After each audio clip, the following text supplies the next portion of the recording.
Welcome to the Read Aloud and audiobook of The Dark High Priestess and the Prophecy of the Queen of the Unseen, read by author V.Ulrich. The full audiobook of The Dark High Priestess and the Prophecy of the Queen of the Unseen, written by V.Ulrich, illustrations by Sarah Flannery, a modern fairy tale. I'd like to dedicate this book to my daughters, who are my biggest inspirations to break the generational curse of the narcissists and manifest for them the most magical life they could ever dream of. V.Ulrich. Page 2. Once upon a time, in a land not far away, existed a dark high priestess who was obsessed with wealth but also filled with unprocessed childhood pain. What you need to understand is that villains aren't born this way. Villains are made. She grew up unloved and feeling unworthy of love in every single way. She was determined not to be poor and powerless, even if it meant she had to hurt others and cause them extreme duress. Page 3. She came from a bloodline of seers that had the ability to foresee the future and all that would soon be near. A curse was placed on the women of her family because they once used their power to hurt others in a distant time and place.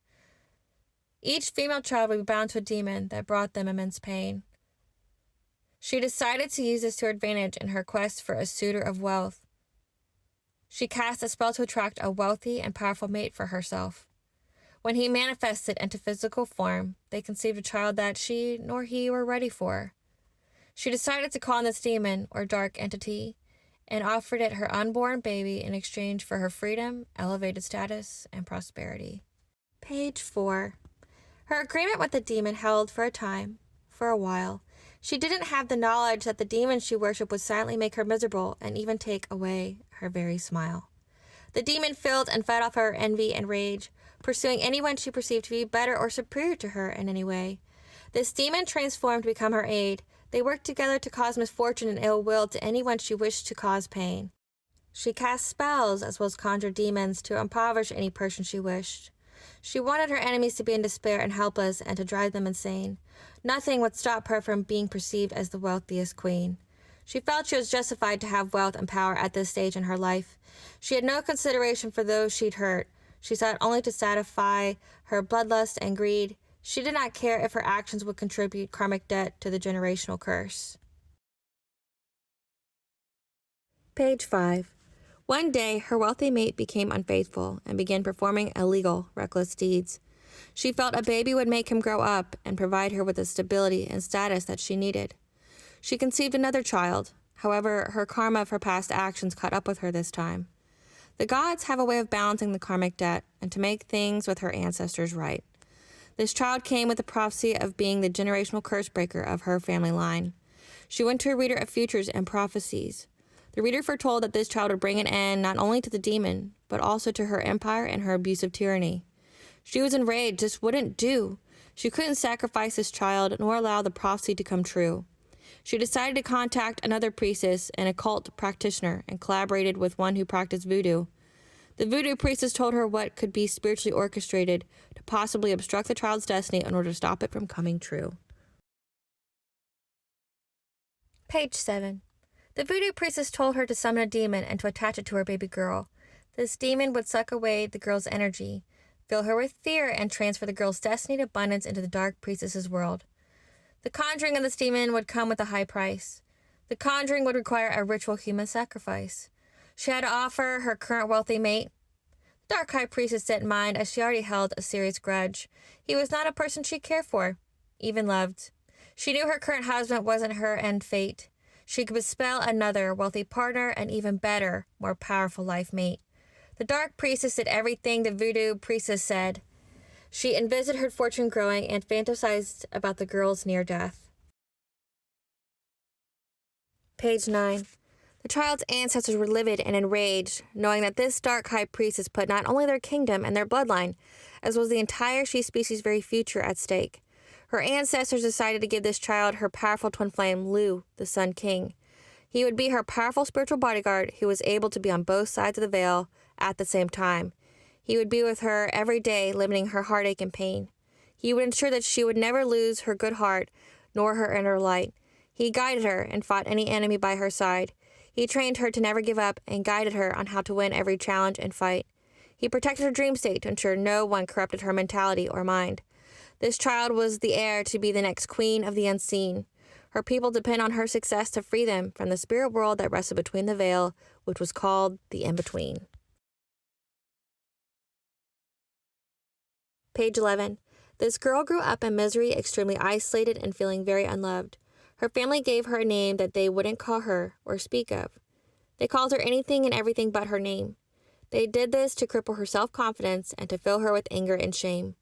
The demon attached to her made her very fatigued. It siphoned her sacral chakra energy and transferred it to the high priestess to fulfill her material needs. She didn't know that the people who were supposed to love her were her most treacherous and vilest enemies. Her family provoked her, abused her, and disrespected her at every opportunity. They tried to fill her with anger and to harden her heart so she would never grow old or reach her destiny. Their biggest wish they tried to manifest was that she'd go insane and be put away into a mental asylum or prison for all of eternity. They only kept her alive to show her destined generational wealth and prosperity. Lou ensured she remembered her previous life wisdom and memories. These memories would provide her with the strong intuition to counteract any damage by the demon as well as his inflicted misery. Page 13. The girl had the ability to sense and feel auras, energies, and supernatural beings. This frightened her, as she didn't have anyone to help decipher what she was able to feel nor what she was seeing. She knew that she was never alone and grew afraid of the dark as she could see the demon and its energy. The girl grew up very drawn to animals and all that was nature. She spent many days exploring the forests that were available to her. Her family did not mind, as they saw it as a way for her to be more exposed to life-threatening dangers. In the forest dwelled the fairies, the fae, and the sidhe. They remembered who she once was and who she was destined to be. They seized every moment to communicate with her. The sidhe spoke to her through animals, vibrations, weather, and the movements of the trees. They helped cleanse her aura and mind and grounded and purified her energy. Lou and her ancestors guided her to topics and subjects to read. She studied the history of her land and people to build her strength of mind in order to enable her to be able to effectively lead. He did this to develop her mind so that she did not absorb the high priestess's evil philosophy. She had to be balanced and just in order to reign as queen of the unseen. Page 14. Fast forward to the girl's teenage years. The child grew up to be very intelligent, beautiful, kind, and empathic to both animals and humans. She was well-read, gathering her knowledge to be a future queen and shaman. Her ancestors and Lou guided her to what topics to read and areas to explore, no matter what the dark high priestess or voodoo practitioner had in store. The dark high priestess grew very jealous of the girl's academic achievements and beauty, no matter the curses or demons upon her she laid. She tried to cripple the girl's self-confidence each and every day. She called the girl ugly and tried to convince her that she was fat. She verbally abused her about her body and intelligence in order to foster the development of a mindset of self-hatred and of lack. In puberty, she steered the girl to romantic partners who would hurt her to further fill her with heartbreak and pain. She hoped the girl would get stuck and would have nothing of a positive nature to gain. She wanted this girl to beg the dark high priestess for her very life. The dark high priestess wanted full control over her and for her to lose her sense of morality and what was right. She sent devastation after devastation towards her in hopes she'd break her down and lose her willingness to fight. She tried every way she knew how to extinguish this girl's inner light. Page 15. The girl knew she was not raised by her true family. Once she turned 18 years old, a legal adult, she ran away in pursuit of inner peace and harmony. The girl did not care if she had to work for everything she needed. She'd rather be poor and hungry than be a victim to further feed on. She moved 1,500 miles away so she'd be the master of her own life and to have freedom. The demon attached to her and followed her everywhere she went. The demon attracted situations to her that had caused her pain, violence, poverty, and rape. She caught on that she was targeted and binded to an evil entity. She faced this demon with prayer to God, with a strong mind of positivity. Demons feed on fear, anger, greed, and all emotions that are of negativity. She faced her fear and brightened her inner light, so the demon would starve to death and leave. The demon would no longer view her as something it would benefit from or need. Defeating this demon was the first generational curse she would break. She was well on her way to conquering all of her voodoo-induced obstacles and reaching her destiny. Page 17. The Dark High Priestess was enraged at her child's sudden departure. It brought shame and embarrassment to her false social status. People in her family and community started to ask questions. The Dark High Priestess was angry at the girl's ability to escape and needed to try a different method. She decided to consistently pursue destroying the girl's life and to bring her mind to madness. She would need the assistance of others in order to thwart the fulfillment of the prophecy. The Dark High Priestess joined a coven, which was an evil secret society. She joined them with the promise of sacrificing and harvesting the girl's star and sacral chakra energy. The coven and herself would take every bit of the girl's luck and generational prosperity. Together they devised a plan and timing of sending curses and summoning entities. They would work around the clock to ensure she spent her life in immense pain and suffering. The coven and her family did this for a span of 10 years. They cursed her with infertility, violence, and never-ending poverty, wishing and intending that she would never attain her sole purpose or individual sovereignty. Page 18. The girl decided to take back her inner power and her life. She changed her name to something that felt more aligned with her, that felt right. She changed her name legally to Etaine. She would transfer herself, living a life where she'd have everything to gain. She'd leave behind any memory, person, or situation that brought pain to her heart. She took advantage of this new, fresh start. Etaine spent her time building her future, body, and mind. This was her second chance to live her life however she liked. When she was not working, she was enjoying nature and loved to hike. She'd read to herself fairy tales to help heal her childhood wounds. She enrolled herself in martial arts classes to ensure that she would never again be victimized. She was determined to build her life and her confidence and never again fail or lose. She focused on building her self-esteem to be and do whatever she wanted to. Page 19. Her ancestors and spirit guides knew what had to occur for Etaine to be accepted by her people as Queen of the Unseen. The Queen and King of the Sidhe were not just based off lineage of birth. She had to defeat every opposing challenge to her crown and prove she was a strong leader and possessed fertility. The Sidhe believed the land was a reflection of the health of the king and queen. If their royal heirs were barren, their people and land would be filled with scarcity. Her higher self spoke to her of how to take care of her body and how to cleanse her energy. Etaine moved around as she felt the pool near her was her king. Soon Etaine met a man fated for her life path and, despite the curses, was blessed with fertility. The Dark High Priestess heard of Etaine's triumph and good news. She went back to the coven to summon another demon to send to her. She was determined to not lose. She thought the girl's body would be weakened in her pregnant state. She wished that the girl would have a complicated pregnancy and receive a divinely guided warnings too late. She placed a curse that Etaine would die in labor. This would look like she died of natural causes, and no one would be able to blame her. Page 20. The succubus demon was sent to the pregnant Etaine to attack her and her family. It made her black out each and every time she had physical intimacy. She was unable to remember or recall the physical event itself. This inability to recall what happened to her body affected her and her husband's mental health. This demon did this to seal her sacral and root chakra energy. Her first warning sign of foul play was when her baby girl would not sleep in her bed and showed signs of being deathly afraid. She and her husband were blessed with another baby girl. However, her husband now showed signs of drastic mental decline. They both saw shadows that moved and felt terror that gave her husband a violent and deranged state of mind. He started treating her very disrespectfully and not being kind. He left her in a constant state of fight or flight. She had to defend herself physically in order to not be killed or lose her own mind. This experience brought the Morrigan to her, the goddess of life, death, and rebirth. She showed the girl what she needed to do in order to give herself and her two little girls the life they deserved. Page 22. The Morrigan said she was her mother from a previous life.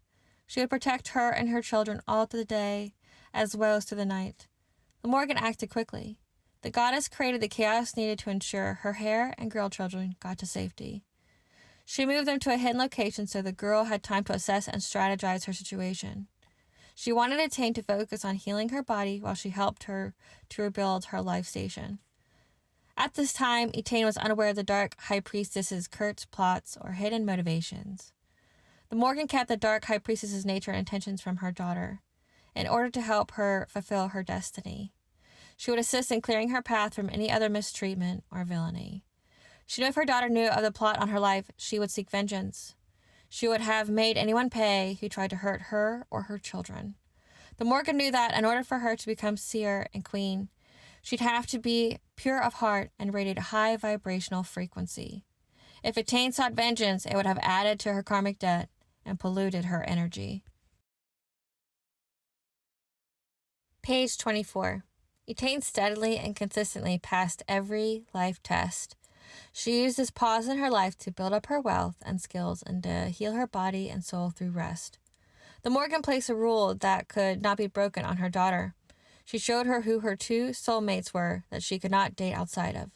These soulmates came with lessons and soul contracts that she had to master. Unbeknownst to the girl, the Morrigan's rule protected her from the dark high priestesses and tended disasters. The Morrigan showed the girl how to develop her gift of prophecy and sight. This skill had to be developed so she would know the time and to recognize each soulmate as they came into her life. Page 25. The first soulmate was a wounded soldier trying to rebuild his life from a divorce from a previous wife. The pain he felt kept him stuck in the dark and away from the light. He tried his best to be what Etaine needed. He warned her of ill-intentioned men and gave her red flags to be heeded. He was her first example of a man who showed her how women should be respectfully treated. Despite the fondness that they felt for each other, they both knew they weren't each other's end life mate. The moment this soulmate appeared in her life, her spirit guide Lou became very active in her dreams in order to teach her about her fate. He had come to her in many physical forms and names. However, he now chose to call himself Lou. At the time, he was not permitted to tell her his true intentions, nor what the next soulmate would fatedly do. Page 26. The second soulmate was a man who had similar abilities and was able to do what she could. They met organically in a spiritual teaching place. Etaine recognized him. However, his energy told her he was not someone she should date. The Morrigan said he was her end soulmate. They were both heirs to rule as king and queen of the seen and unseen. He felt very fake and dark to Etaine. There was something off in his energy, regardless of the mask he tried to hide behind or retain. He appeared kind. However, Etaine knew he was very manipulative. He wouldn't settle down, but he wanted her to be committed to him. He flirted with every woman but wanted her to stay away from men. He was very jealous and possessive of her. Page 28. He was so possessive he tried to separate her from Lou. He didn't want her trusting him with spiritual or life guidance on what she should do. Her love and companionship was not something he was truly after. Everything about this man reeked of chaos and disaster. Despite what she had been told about his importance in her life, her trust in him was very thin.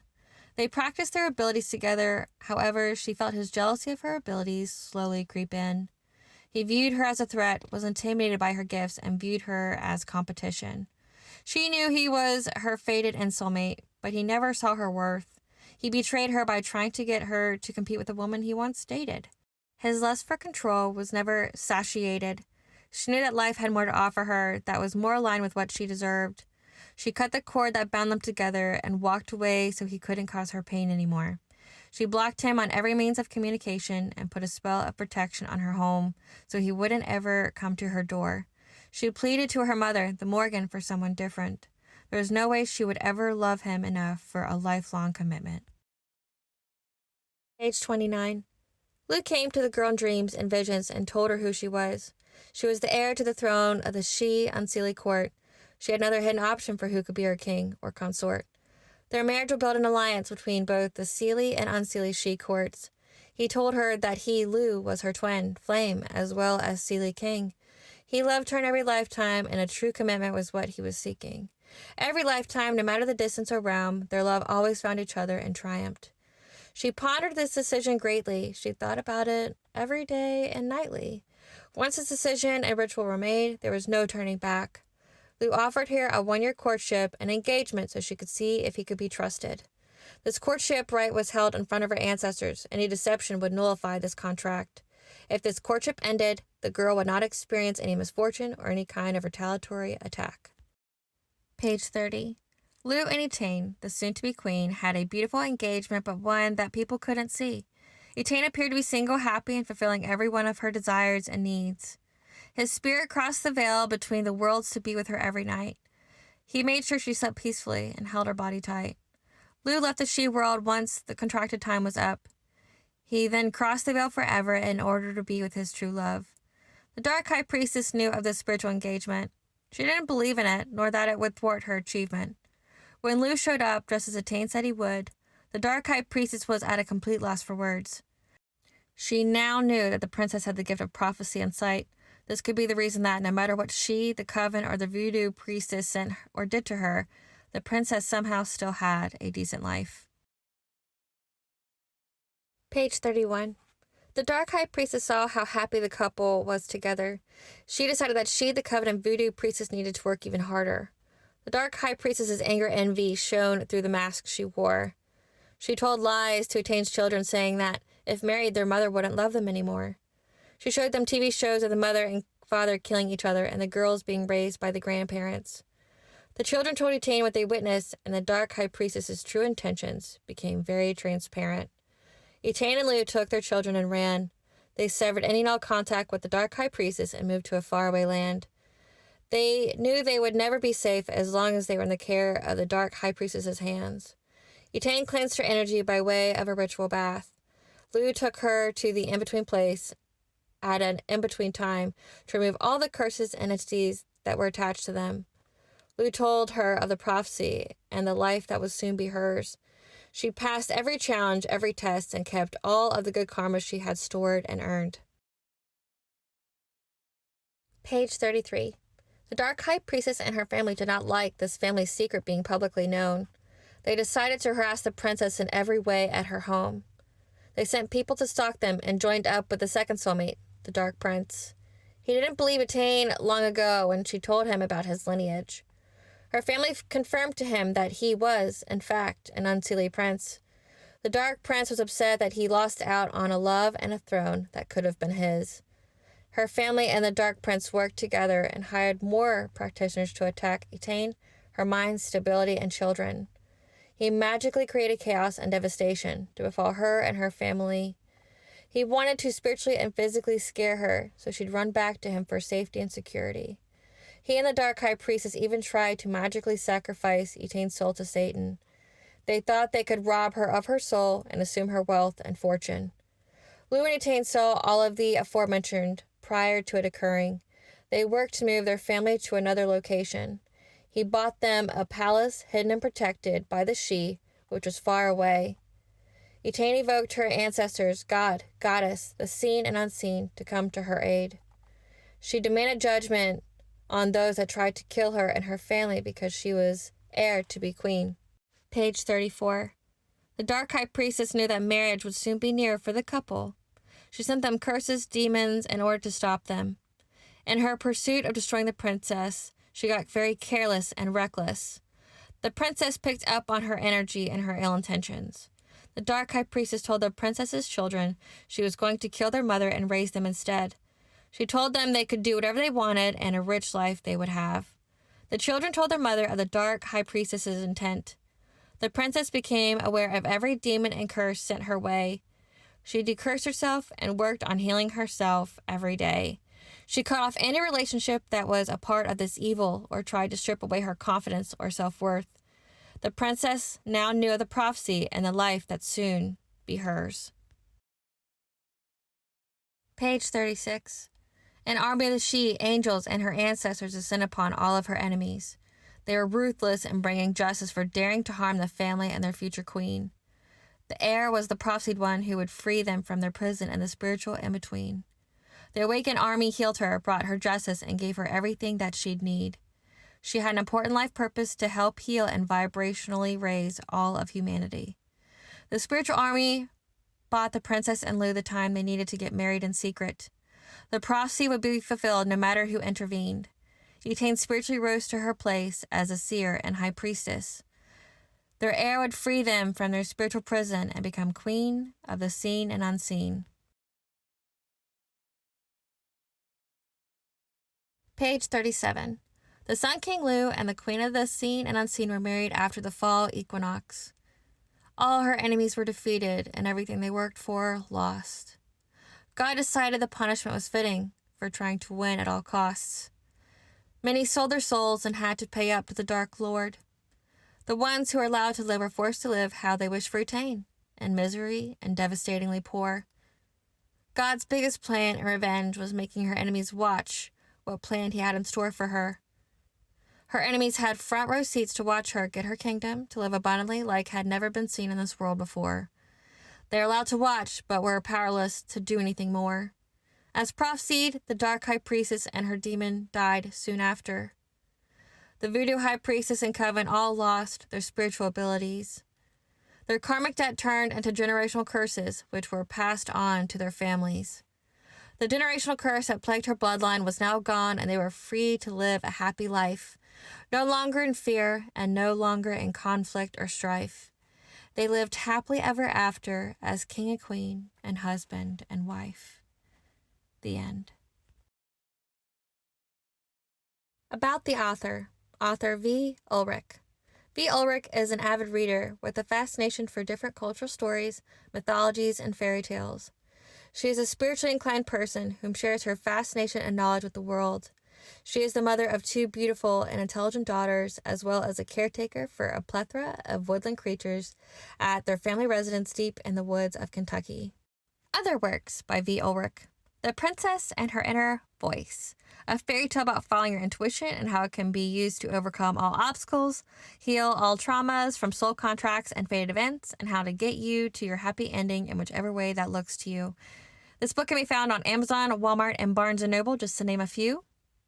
Follow us on YouTube channel A Spiral to the Self, as well as Facebook page for the book, The Princess and Her Inner Voice, A Spiral to the Self LLC Facebook page, as well as the author's website, which is www.aspiraltotheself.com.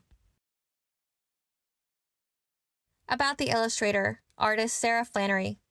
Sarah Flannery is a British artist currently living in the southwest of England in rural Devon.